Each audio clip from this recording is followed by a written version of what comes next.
Welcome to the Beauty and You podcast, a safe place created for all women to come relax, get inspired, and be constantly reminded that they have not lost the ability to be who they once were. Join us as we dive into the true meaning of rediscovery through inspiring guests and topics such as healing, self-love, and creating a positive mindset. So sit back, relax, and get comfortable as we dive into this week's episode. Here's your host, Mack.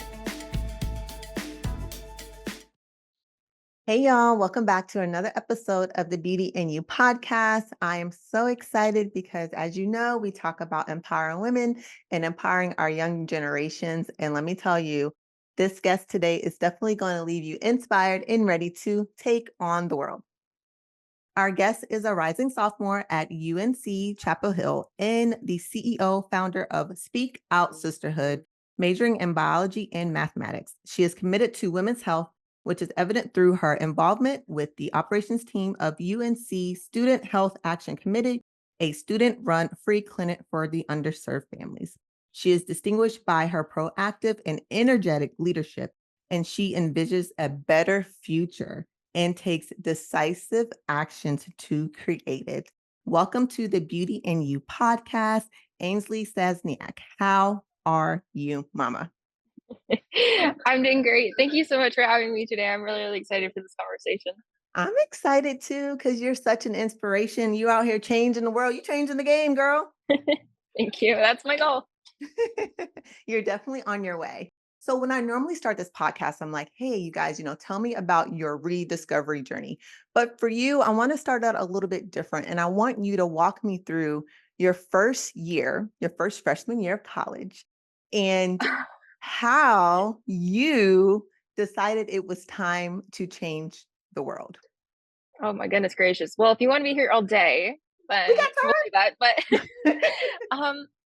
wow, my first year of college was just crazy. I think a little bit more tumultuous than most, but I think that when I look back on my journey, I always think about the people that I met and the people that I had the opportunity to work with and connect with, and those are the people who got me to where I am today. So I I'd been interested in women empowerment for a long time. I started a club in high school for girls in STEM, and I started getting involved with the Association for Women in Science North Carolina chapter around the end of my senior year coming into summer. And so that was when I started to realize that this passion for seeing other women like myself who are interested in STEM, seeing us thrive, could be more than just something that happens every now and then. It could be something that I could actually devote my career and my life to. So I really started getting involved with North Carolina and exploring the opportunities that there were for I created a mentorship program for them, and I created a speaker series. And through my interactions with different women scientists, I started to get a deeper understanding that what I'd already had inklings of, which was STEM is not made for women. And there are so many challenges that are not discussed enough that women don't have the courage or the safe space to talk about, that we go through our lives just kind of being like, oh, we should get more girls into STEM, but we don't think about what are they going to do when they encounter these inevitable challenges. We don't prepare them for that. So essentially, my vision started shifting from how can we get girls interested in STEM to how can we empower young women to succeed in STEM, that focus not so much on the interest, but the sustained effort to continue to pursue leadership and continue to excel. Mm-hmm. So from that new kind of way of looking at it, I decided that I wanted to start to take my own start to blaze my own path, because I didn't really see anywhere that was focused so much on empowering young women to have those skills and those strengths to succeed. So I would say the most pivotal moment of my journey, and I always tell people when I write my memoir about my life, I'm going to devote an entire chapter to this one conference, because it changed my life. It was October 2023. I'd been invited to go to this conference in Denver that was hosted by an organization that I'm a part of called Million Women Mentors. Okay. And so I'd been invited to go as a North Carolina representative, and it was STEM Innovation Forum. And I came into that conference not knowing what to expect. I came out of it, my world like completely changed. I met so many incredible people there who were so dedicated to advancing diversity, equity, inclusion, and STEM. And what really kind of stuck with me is the fact that they were so enthusiastic about the fact that I was there as a young person, also engaged in this work. And the fact that I didn't really see many other young people in that space, but I saw how much they valued and celebrated me being there. It made me realize like we need more young people in these spaces. We need to get more young women on the forefront of diversity, equity, inclusion, and STEM and advances in that area. So I told you this was long-winded. You're fine. But I ultimately, from that conference, that was the first kind of step toward building what ended up becoming Speak Out Sisterhood. We're now a global network connecting young women across the world in this work of redefining what it means to be blazing trails in STEM and diversity, equity, inclusion in particular. We run an internship program called Generation Yes, which really stems from my personal belief in the power of independent project work and taking substantial action, where we essentially pair up our interns in teams of 4, and they really do a deep investigation of a specific topic that we've been that we know is an issue for women in STEM. So for instance, one of our teams was working with the Science Policy Action Network to investigate the gender pay gap and financial barriers for women's success. Because of course that's something that's huge, but just doesn't get enough we don't have enough information about it. We don't talk about it enough. So our goal with that was just kind of to elucidate some of these areas of confusion of, what really are the barriers and how can we fix them. And so we actually just finished our first iteration of the program. That went great.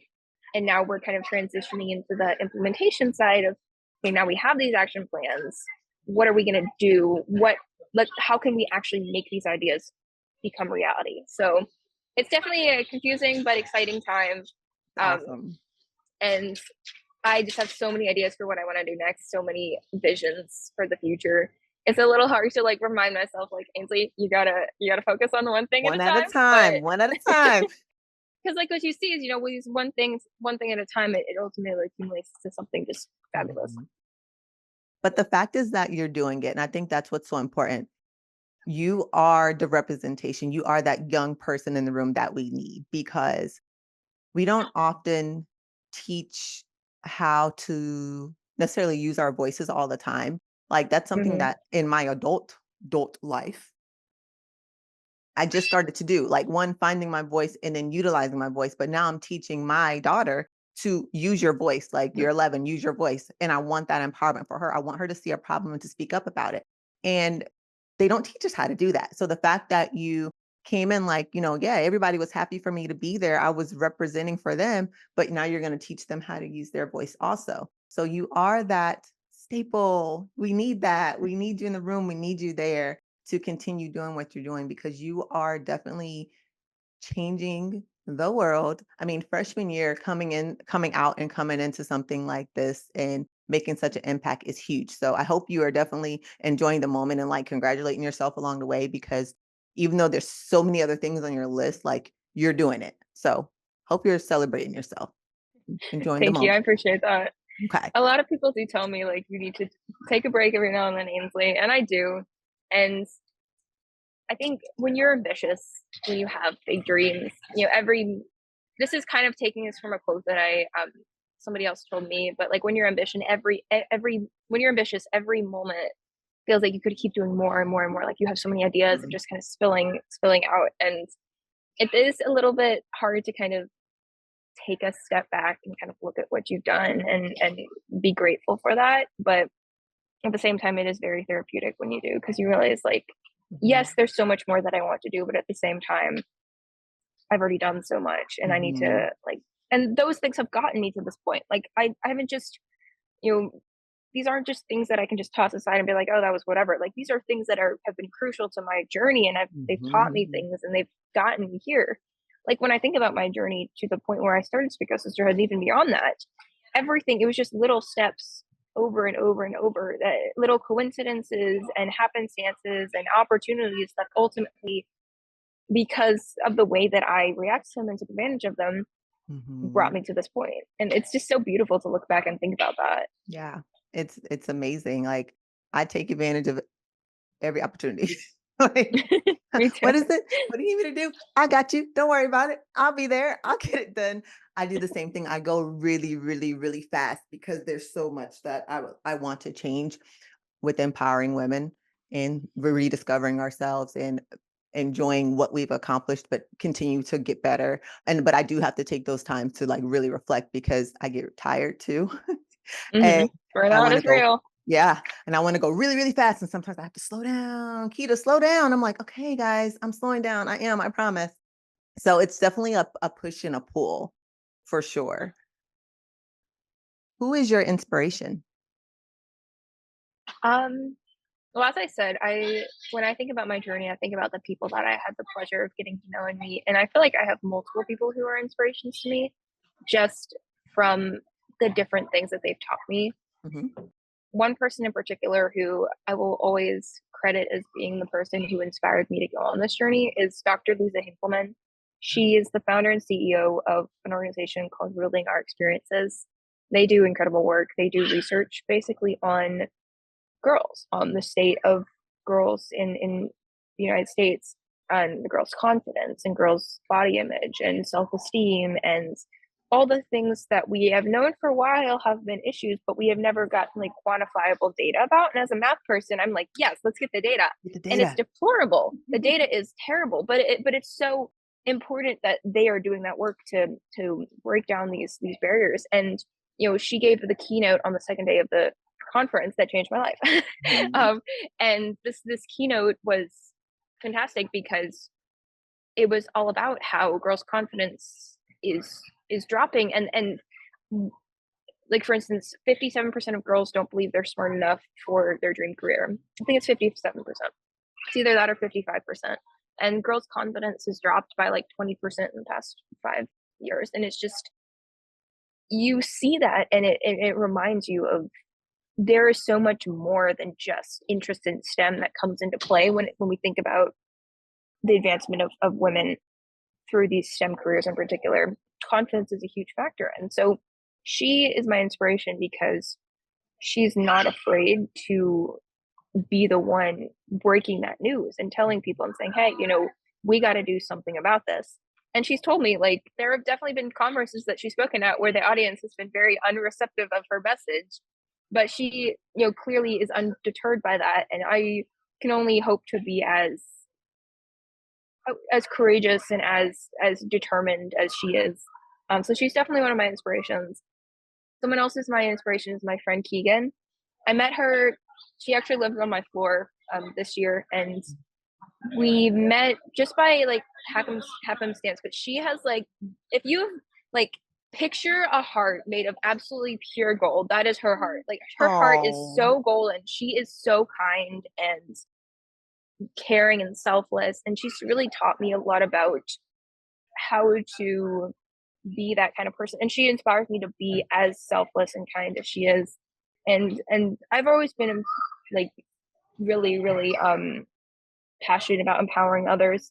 mhm. And being around her, she just emits this kind of like aura of positivity that just keeps me going as well. So I definitely credit her to being an inspiration as well, of the kind of person that I want to be and the kind of effect I want to leave on others, is being someone who brightens the day of everybody that I talk to. So those are definitely two people. I have so many more people that I can think of, just so many more incredible women.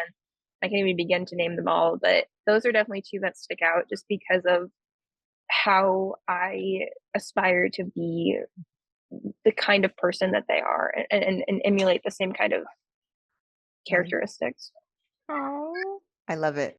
I love it. Your circle is going to be so important as you continue Hmm. on your journey to success. And so the fact that you're already establishing those main people in your circle is so good.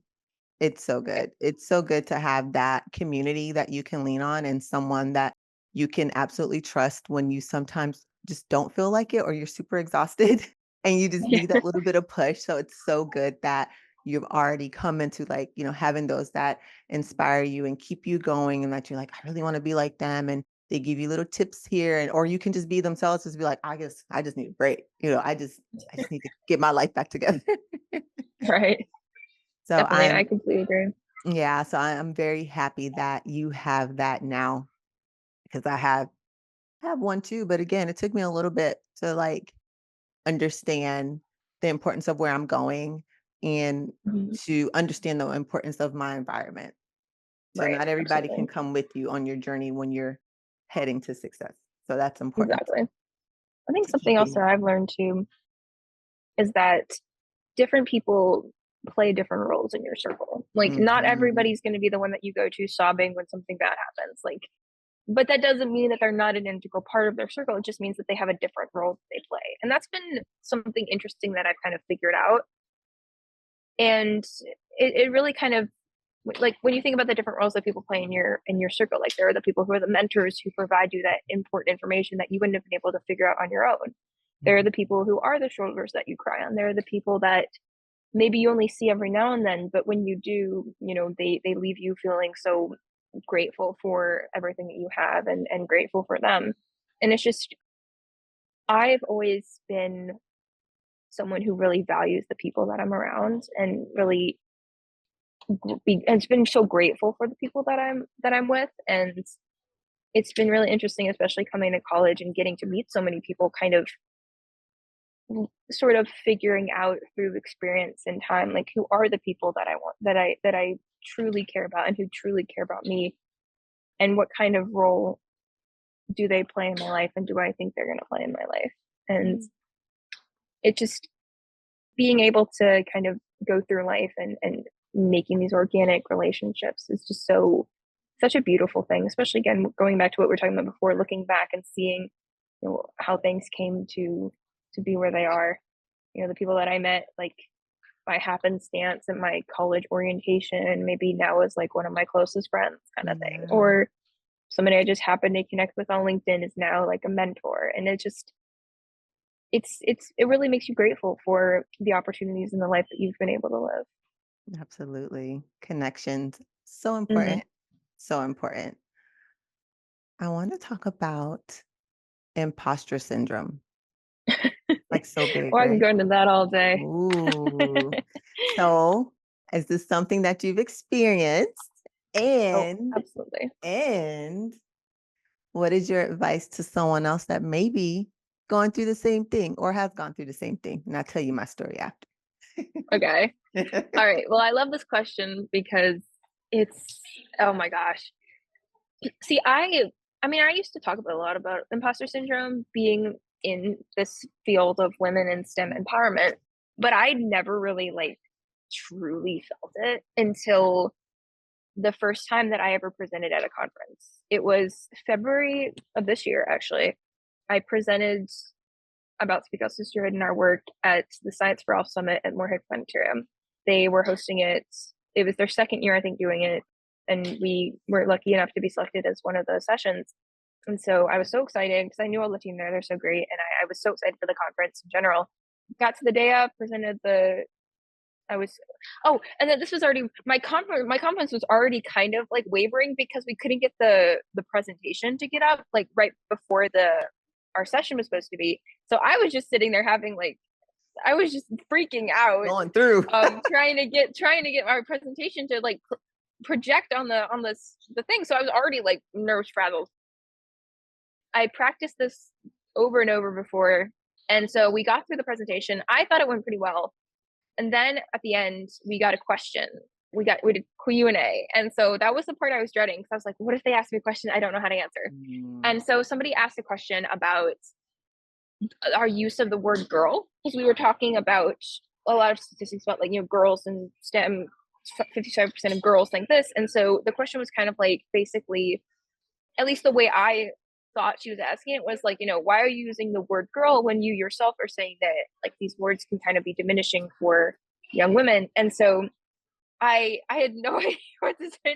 My mind just froze, and I stuttered out some semblance of an answer, And so then later, it kind of through the conversation, we kind of figured out, oh, that wasn't exactly what she was asking, and so we ended up getting a good conversation out of that. But for like pretty much the rest of the conference afterward, I just was like, the imposter syndrome, it slammed into me. I was like, did they like it? Did they like it? Why weren't there, like, were there more people? Like what, why did they ask that question? Like, did I say something wrong? What happened? Just all the questions in my head, we're worrying about, was it good enough? Like, did they like it? Did anybody think it was important? Like, did they, just all the questions, that just consume your mind. And even in the moment, I was like, I know I am experiencing imposter syndrome right now, but at the same time, I feel like a I feel like an imposter. I feel like I did something wrong. And it just took some time, some letting myself feel those feelings and validating those feelings was helpful, because something I've always kind of disliked about the word imposter syndrome, the phrase, is that it makes it seem like it's a problem to be in situations where you feel uncomfortable and you don't feel like you're a part of, It. like, everything, because you have to be in those situations that challenge you and make you feel uncomfortable in order to grow. And so Mhm. that's what I started to kind of realize, like, Ainsley, come on, this was your first time ever presenting. You aren't going to get it right every time. You're going to have questions that you don't know how to answer, and that's okay. And it's okay to feel it's okay to feel like you it's okay to feel uncomfortable. It's okay to feel like that was a hard thing that you just did, because it was. And you Yep. were in an uncomfortable situation because this was something you'd never done before. And it's okay to have this reaction, but you can't let this consume your mind. So what I ended up doing is I called a mentor of mine, and what started as like a little, just like, hey, I'm overwhelmed here, ended up being like an hour long conversation, like 2 hours long, maybe, just kind of working it out, working through my head. And that really helped, just to kind of put everything back into perspective. So I would say that's my long-winded way of saying, my biggest piece of advice, if you feel yourself starting to spiral into those questions and doubts, is get force yourself to go and talk to somebody who you trust and can help you bring you back to that place of clarity. Even if you don't want to pick up the phone, even if you just want to like sit and curl up in the corner and cry, like, you have to get yourself, because you have to pull yourself out of that, even just a little bit. Just press the phone and just call somebody and get it out of your head, because it's in your head where these doubts just get amplified, because they're just ricocheting in a canyon of your brain they can't get out. So they just continue to tell you over and over again that you're not good enough, et cetera, et cetera. Mhm. So getting it out of your head and finding somebody who you trust and who you value and who will give you it straight and support you, while also helping you reason through these feelings. That's my biggest piece of advice. Just get out of your head and go find somebody who you trust and who can help you get out of your head. Absolutely. And don't give up, right? Like, don't Yes. let it consume who you are. It's so real. I Mhm. don't think it matters like what you're doing. It always finds a way to creep into your head. And I Mhm. swear every time I'm getting ready to have an event or an interview, it starts. And then, like, when I wake up that morning, I'm like, "Am I sick? Do I feel sick? I can't do this. I shouldn't be doing this. Maybe why didn't they get so and so to do it? They may be like all the negative thoughts in the world that you could think of. They just say, "Let's go to Quita." Boom, y'all come. And then I'm like, Mhm. no, no, no, I'm not gonna do this. Like, I'm not gonna talk myself out of this. Like, it's like a whole conversation with myself. Like, if you're probably looking at me at the moment, you're like, this girl is what is wrong with her? But I literally go through like all of those emotions beforehand, and then I get out there and I do Mhm. it, whether it goes well or not. But you're right, growth comes from being uncomfortable. And sometimes those feelings, even though they are uncomfortable, are good feelings because I mean, for me, I perform a little bit better because I'm like, all right, girl, come on, come on. And I've learned from experience when I do get the questions that I don't have an answer to, how to respond to those questions. But I wouldn't know had I not been put in a situation like that. So there's so many things that happen and occur.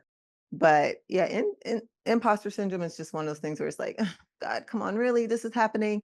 But Yeah, like you said, talk yourself out of it, find someone to talk to. Yes, girl, cry in your corner, but come on out because we got something to do. So you're allowed to exactly. have your moment. You're allowed to have the moment. I encourage you guys to have your moment, but I just need you to come out of it to continue do what you were brought out here to do. Because if everything were so easy, we'd have a lot more people doing it, Mm-hmm. but it's I like not. that. And we are the people. And so we got to make it happen. We got to make that change. So yeah, Exactly. yes, I would say that absolutely. being someone like just starting to enter the world really, Mhm. something that I've definitely kind of learned. And I'm again, it was kind of one of those things where like in high school you sort of live in your own little bubble and Yeah. yes, you think about the world a little bit, but it's sort of this far off thing of, oh yeah, there are problems, but are they're just there. We just talk about them. They're not actual. And then you get out into the real world and you're like, oh, these actually do exist. Mhm. Gender bias is a real thing. I literally I met a professor who was so overtly biased against women.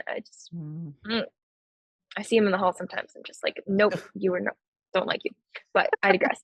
Um, Don't. but you know, one of the things that I really kind of realized is, life is hard. Life sucks.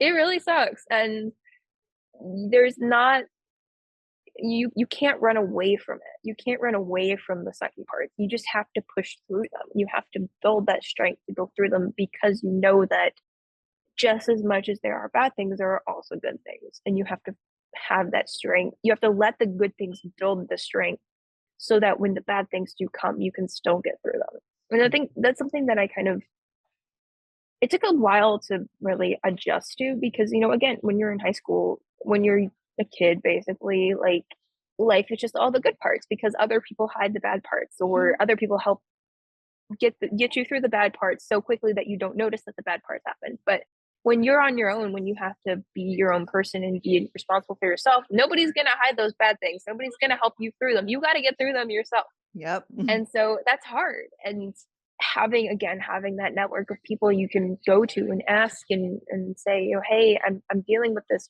What's your advice? What should I do next? That's so important because the other thing you have to realize is that if you've never experienced this kind of bad thing before, but maybe someone else has, they can help you. You don't have to do everything on your own. Yep. It's it's such an eye opener. And you're going to continue to learn, like your journey has just begun. And there's going to be so many life lessons out there. You're going to be like, I thought I figured this out. What is this? But, we are a product of our experiences, I always say. And Right. we're going to go through some good things and we're going to go through some really crappy things. But that's where the lessons come from. So you go out there and you experience the world and you take the lesson, then you continue to move on. That's how we grow. So just remember, Exactly. as you're going, there's gonna be some stuff you thought you dealt with already. I thought I broke that barrier. Oh no, here we go again. Okay, well, let me regroup. Let me take the lesson. Let me continue to move on because I say that often. I'm like, life sucks, man. Society sucks. In the world is this? What am I dealing with now? But it's because it just never ends. It's always comes in some different shape or form, and as a woman, always feeling like you have to prove yourself and always, Yes. Oh, don't even get me started on that. man, trying to be better than always. I walk in a room and so I wear full time.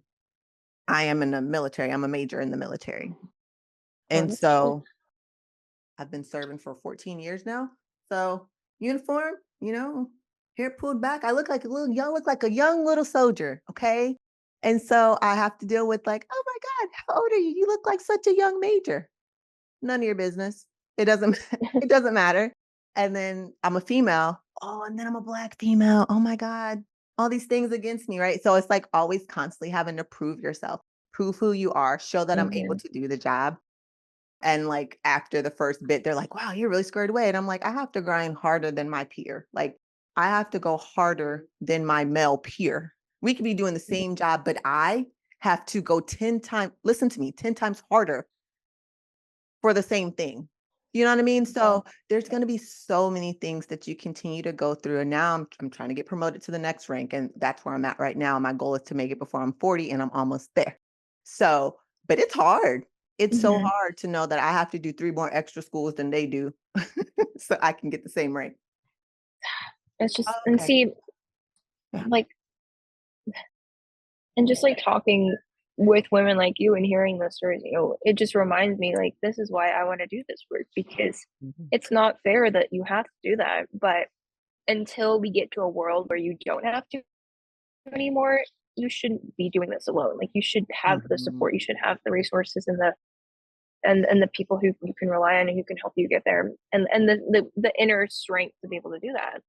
Yeah. So the way I kind of view it is, while we're never going to have a perfect world, and so instead Mhm. of trying to fantasize one day about when the world is like this, we should, while we're trying to create the world we want to see, at the same time we should be equipping each other with the strength to push through the world that we're at right now. Like, Mhm. yes, at some point we do want to see a world where more than 3% of women are CEOs of tech companies. But until we get Mhm. there, we have to help the women who are trying to get to those CEO positions. We have to continue to help them along the way, whether that's by providing mentorship, providing spaces like this to talk about their struggles, or just the resources and the support that they need. And I think that comes with a lot of just, someone has to be the one to take the first step, and somebody has to be the one to to say that. And Mhm. I've met some people who have really opened my. I mean, everybody I meet provides me with another kind of sliver of the bigger picture of what it looks like to be a woman in this world. Mhm. And I'm grateful for every woman that I meet and every person that I meet who can just teach me a little bit more, because like hearing your stories like you reminds me that this is why I'm doing the work that I'm doing. This is why I want to keep going, and these are the things that I want to see fixed at some point in my life. Yeah, I'm thankful for So you. I love it. and I thank you for being one of those women who Oh, isn't thank you. afraid to not only stand up for herself, but then also create this space for other women to feel like they're not alone. So we need Thank more women you. like you. Thank you so much. It is my mission. Like I speak a lot. I'm like I'm like I'm like everybody's voice. I'm like, "Oh, what happened? You want me to go talk to him? Oh, what they say? Do you want me?" They're like, "Yeah." I'm like, "I'm just asking because I'll go. I'll go say something." I'm not Good. Like afraid. that's what we I'm not need. We afraid. need women who are not afraid to go say something, because I think half the time the struggle is just like we know what we want to say, but we just don't have the courage to go and just say it, and just say it. Just get it out of your head. Again, like what I'm Yeah. saying. Just get it out of your head. Yes. Get it out. Out, out, out, out, out. Yeah, I'm for it. I'm like, I'm here to change the game. So y'all gonna hear me talk. It took me forever to find my voice, and I can't turn it off. Like it's kind of here. So you gotta listen to me. So I don't really know what to tell you. But it's important that I teach that to my daughter because she's just like me. Like she's the adult me. Good. I'm like, whoa, Lord. Sometimes I'm like, what did I create? But at the same time, I'm like, I love it. I love it. Yes, speak your mind. I'm like, what happened? Who said what? What did you say? Well, that was a good response. I like that. Good job. Good job. That's awesome. Yes, like having women like you who are teaching young girls that it's okay to speak your mind, and Mhm. you have a voice and you should use it, and that's what we need. So I'm so glad to hear that she's already been finding her voice and stuff. That's so awesome to Oh hear. yeah, it's so cool. It's so cool. So, is there any piece of advice you want to leave for my audience as you're entering? So, you're entering your sophomore year. Right. So, is there any advice that you want to one leave the audience, and two, I know it's going to be a long year, maybe a short year. I don't know. Is there anything you want to accomplish in this sophomore year?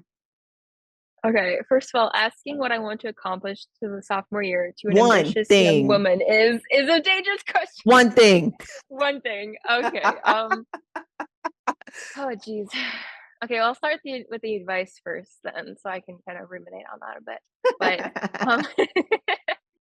um, my one piece of advice that I have found to be kind of the key, I think, to finding to being the person that I am today is kind of like what we were saying before. Say yes. Say yes to an opportunity. If you get an opportunity, just say yes, even if you know you're going to fail at it, even if you don't know how it's going to work out, just say yes, because you never know where an opportunity is going to lead you.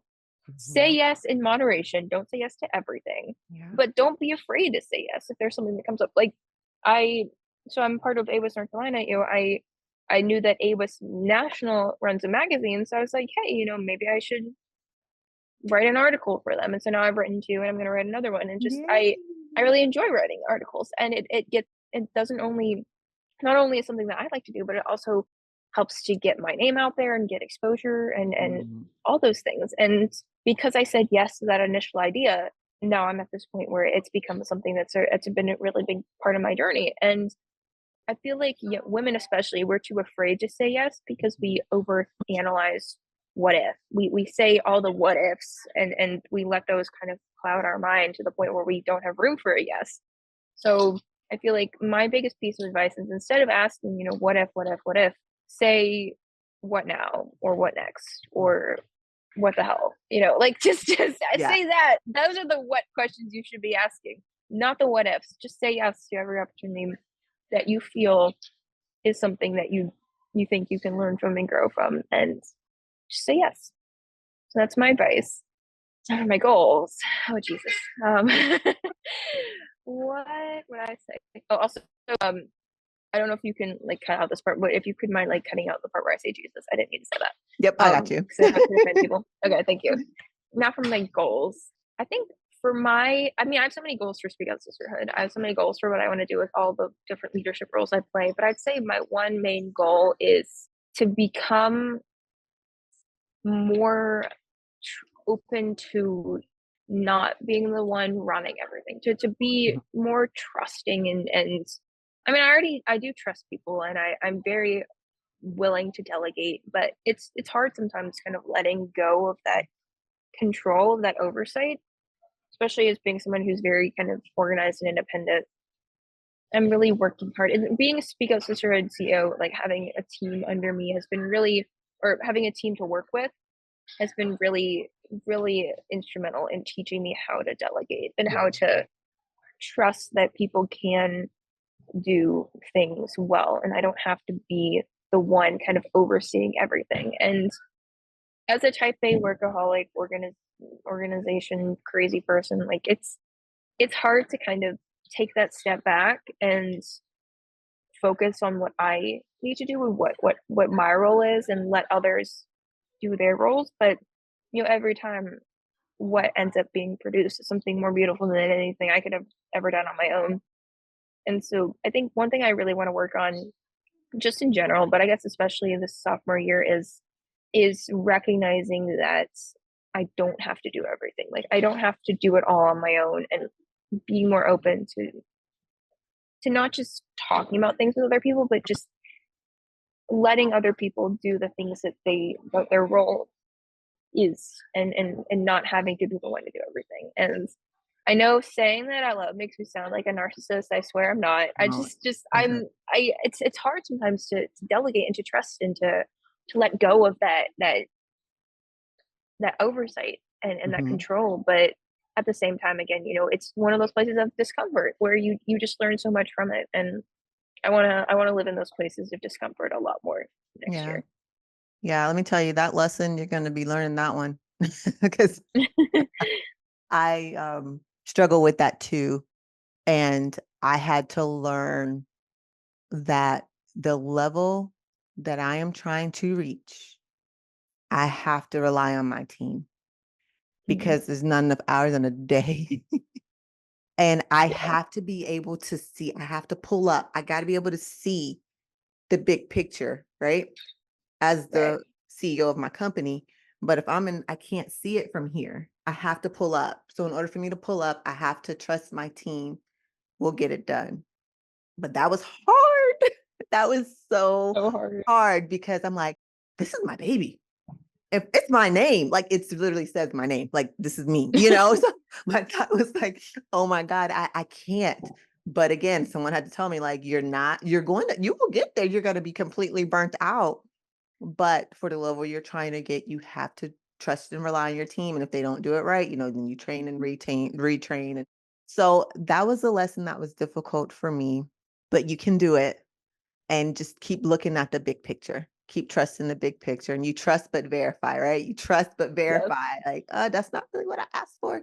This is kind of what I was looking for, type of thing. But you're right. The products you do get sometimes are better. Like, I don't know if I could even did that because I'm too busy worried about this and worried about this. Right. So I know you can do it. I know you can do it. And you're already doing such a great job. And I'm very, very proud of you. I'm happy that you're here changing the world. I'm happy that you found your voice and you came in, you hit the ground sprinting. Like you came in That was my goal. like you kicked the door and like, boom, I'm here. Listen, I Let's told go. one of my friends when I'm at like the end of senior, like my plan is to, as soon as I get to college, I am going to just blow them away. I am going to become the name on campus that everybody knows, and for good reasons, not for bad reasons, mind you. But and it's seeing how I've already done that. It just gives me the drive to keep going and keep meeting new people and keep changing the world. And because I know that I have the power to do it. I know that I have Absolutely big dreams, and I see the future that I want, and I'm not afraid to go and chase after it. And that's, I think, if anything, if anybody's listening to this wants to take something away, it's that you are the agent of your own destiny. So go create it. If somebody, if there's an opportunity that you want to do, but it's not there, or you don't feel like what's currently available for you is what you want, go create it yourself. You have the power inside you to do it. Like, go for it. And people will find you, and people will support you in that. Yep. And if they don't, then go find new people. There you go. That's what I'm saying. Like, you're literally you're the author of your own story. You write your happy ending. So when you don't like it, erase that shit. Move on. Right? Exactly. Oh man, thank you so much for being a part of the Beauty in You podcast. It's been so much fun chatting with you today. You are so awesome. Can you tell the audience where they can find you on your socials? Yes. So I'm on Instagram. It's just my name, full name, at Aynsley Szczesniak, no spaces or anything. Speak Out Sisterhood is also on Instagram. We're speak_out_sisterhood. And then we're also on LinkedIn. I love LinkedIn. I'm obsessed with LinkedIn to a fault. My roommate can attest to that. But I love LinkedIn, so please feel free to connect with me on LinkedIn. More than happy to chat about possible collaborations or speaking or anything like that. And Speak Out Sisterhood, we're also on LinkedIn. And then we have a website as well. It's just speakoutsisterhood.org. So feel free to find us anywhere you want and connect. And yeah. Yay. I'll make sure everything is linked, so it'll be really easy. Just click there and join her community, y'all. Too easy. All right, you guys. I hope you enjoyed this segment, and until next time. Thank you for joining us on this week's episode of the Beauty in You podcast. Don't forget to rate, review, and subscribe. Visit us at thechiquitamack.com or join us on Instagram at thechiquitamack for your daily motivation and inspiration. Tell a friend to tell a friend. Until next time.